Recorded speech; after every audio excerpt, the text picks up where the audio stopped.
大家好，歡迎回到人我行天下。這期視頻是我們春遊意大利的最後一集，分享卡普里島、索倫托和阿馬爾菲海岸的行程亮點。這次春遊我們還去了羅馬、那不勒斯和龐貝古城，有興趣的同學可以看一下這兩個視頻。從那不勒斯到索倫托可以坐火車，也可以坐輪渡。我們選擇了輪渡，比火車稍貴一些，但是要快一點，還可以舒服的看海景。剛到索倫托港，民宿老闆娘的準女婿已經來接我們了。這裡要和大家隆重介紹一下這家民宿，完全沒有利益關係，就是純的體驗太好，想分享。這家民宿是一家人在經營 ，Rosa 是女老闆，我們沒見着，就是 WhatsApp 上聊過。女兒和準女婿跑腿做事情，準女婿把我們一陣風的拉到了山上，我們都還沒反應過來，就已經來到了一片碧藍的那不勒斯灣和山下的索倫托城面前。訂民宿的時候，我是研究了一下，覺得應該有海景看，沒想到是這麼無遮無攔的海景，就我們獨享。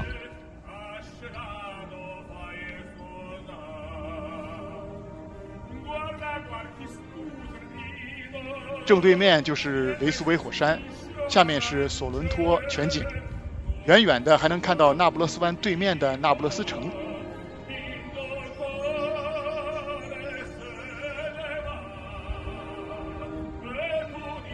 應該算是我們住過的最好的海景之一了，讓我們激動了好一陣子，還有一些些的不配得感。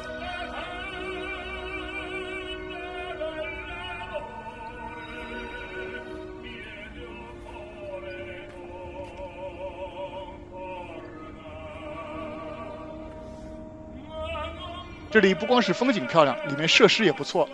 不豪華，但是很新、很方便，也很乾淨。住了幾個晚上，真的沒啥好抱怨的。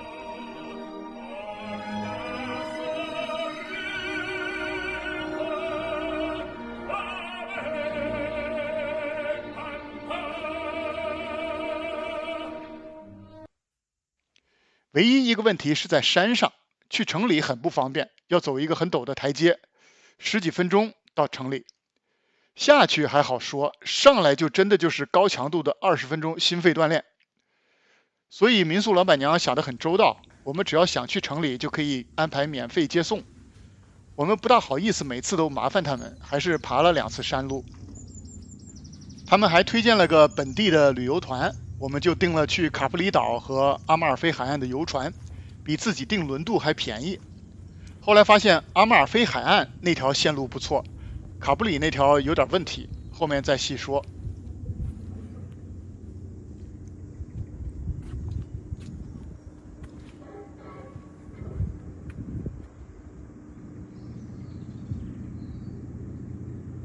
拍了一通民宿海景之後，我们就去索倫托城裡逛了逛。索倫托比其他阿馬爾菲海岸的小鎮稍大一點，遊人也稍少一點。我們沿着老城的主街意大利大道溜達了一圈，感受了一下 Piazza Tasso 和 Piazza Angelina Loro 兩個主要的廣場的氣氛，感覺這裡作為玩阿馬爾菲海岸的大本營還是很不錯的，又有旅遊的氣氛，還是個挺方便補給的城鎮。第二天早上，我們是坐遊船去了卡普里島。卡普里島的景點我在這個視頻裡介紹過，大家可以看一下。上島那天天氣挺好，就是風有點大，結果最有名的藍洞就不開了。不過大家去卡普里島都要考慮一下，去藍洞至少是2個多小時時間，在洞裡5分鐘。一日遊的話要考慮時間成本。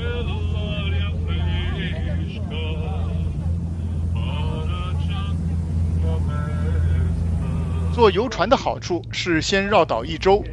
可以從在島上看不到的角度看景，比如卡普里島的地標法拉利奧尼岩。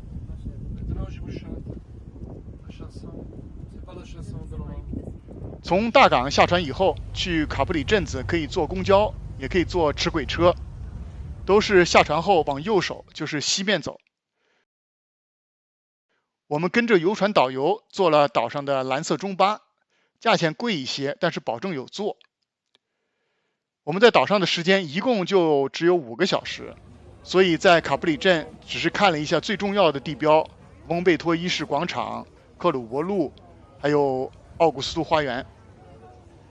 翁貝托一世廣場風景很好，不過因為是鎮子的中心，大家都是先到這裡打卡，再分流到別的地方，所以人氣太旺，有點鬧心。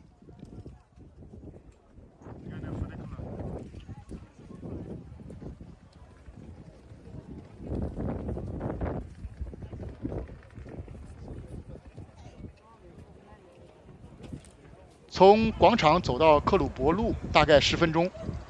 這條小路是克魯伯家族自己出錢建的，主要就是他們自己家用。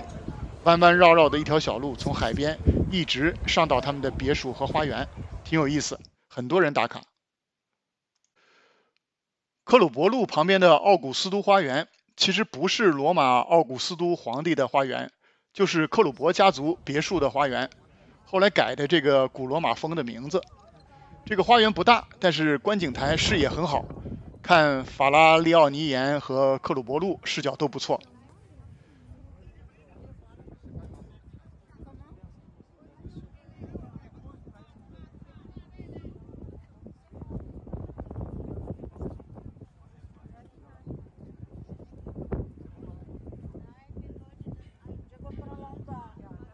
卡普里島西邊的阿納卡普里鎮也是要去的，這裡比卡普里鎮要稍稍安靜一點，主要就是坐纜車上索拉羅山頂看風景。這個纜車比較土，是單人的椅子，上下還需要一點身手。山頂上可以很清楚地看到卡普里鎮、索倫托半島和阿馬爾菲海岸。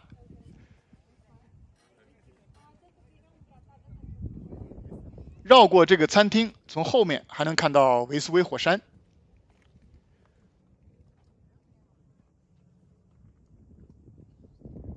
卡普里島是個好地方，唯一的問題是感覺已經很商業化了，遊人也很多。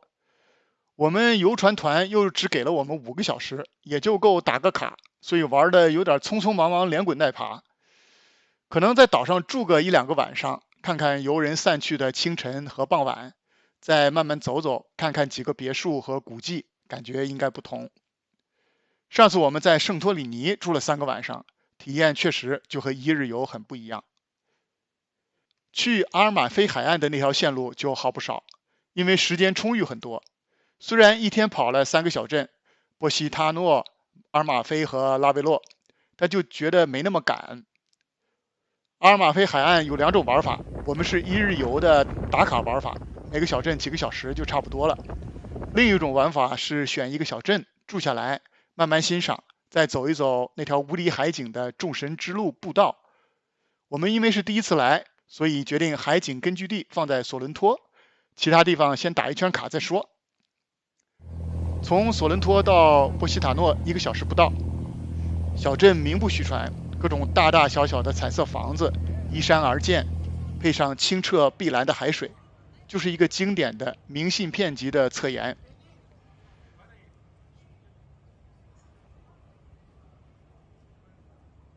小鎮確實很小，從海灘走上去就一條路，我們逛了2個小時，基本就差不多了。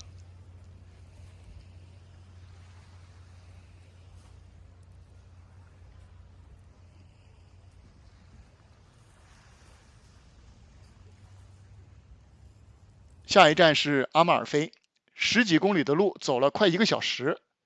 因為一路上船上的導遊各種介紹，什麼富羅雷小峽灣和拱橋了，索菲亞羅蘭的別墅了，還有3000塊1晚上的酒店了，意大利味道拿腔拿調的英文自帶喜感。別看現在的阿馬爾菲就是個遊客邊吃檸檬冰激凌邊拍照的小鎮，1000年前這裡可是地中海有頭有臉的強國，曾經是意大利4大海上共和國之一，和威尼斯、熱那亞這些大佬一個級別的。遊船漸漸靠近阿馬爾菲，遠遠望去，碧海藍天之間，一層層依山而建的彩色房子鋪滿山坡，背後襯着一分薄霧的青山，加上海鷗來回盤旋，居然依稀有種侏羅紀公園開場的畫面感。我們下船以後，先是趕去了時間不好控制的拉維洛。這裡要隆重吐槽一下阿马爾菲乃至整個阿马爾菲海岸的交通。首先是亂，從阿马尔菲港去拉維洛可以坐公交大巴、打的或者坐私人中巴，有紅藍兩種。結果那個公交站是我们在歐洲看到的最亂的公交站，完全沒有指示，也沒有對好牌，一大堆人就是個擠。打的開口是80歐起，我們坐了個紅色中巴，一家叫 CMS 的公司運營的，還好是上車買票，沒有在網上預訂，因為同船的預訂了藍色 Amico 公司中巴的12點的車，等到12點半還沒來。除了亂，路上還堵得厲害，就一條窄窄的路，那麼多車，還有大巴，很多路段只好人為的控制單行，結果去拉維洛幾公里的路，開了快1個小時才到。拉維洛是個建在山上的小鎮，之所以有名，是從高處看阿馬爾菲海岸的海景非常驚豔。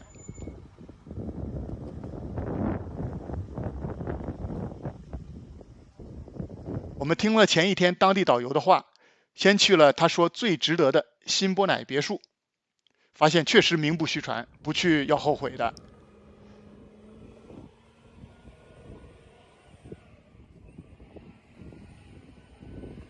別墅花園的無邊陽台真的不愧阿爾馬爾菲海岸最佳海景的光榮稱號。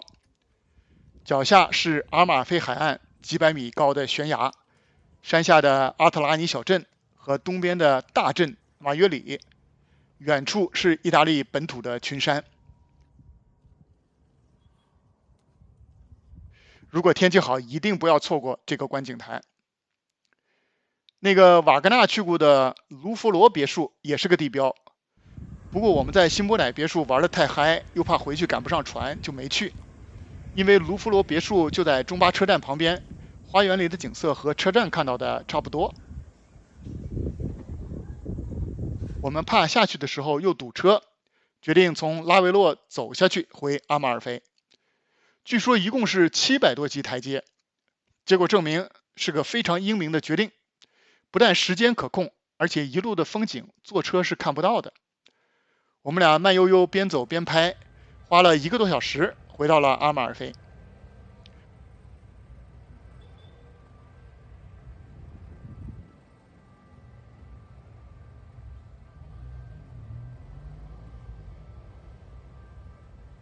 最後一段路是從阿特拉尼小鎮穿過，打卡了一下那個明信片的教堂。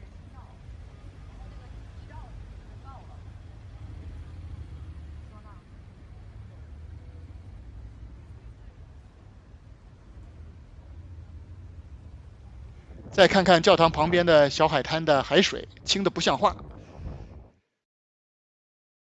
如果體力和膝蓋允許，建議可以考慮走下來。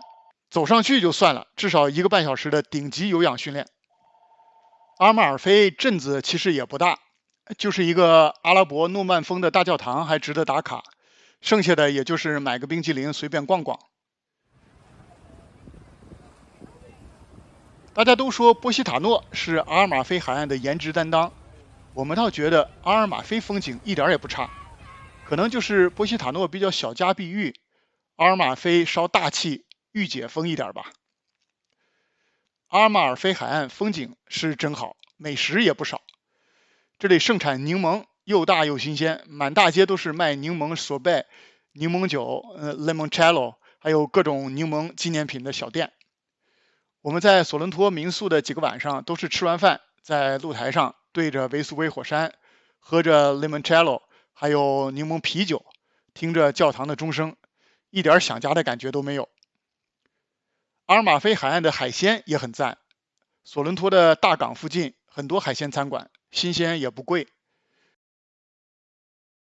第一次吃章魚，比想象中的好吃很多，主要是新鮮。還有這個在主街上一家小店買的炸魷魚太驚豔了，就一點鹽和檸檬汁，比美國的餐館裡的卡拉馬瑞好吃太多了。卡普里島和阿爾馬菲海岸這一片真是度假的好地方，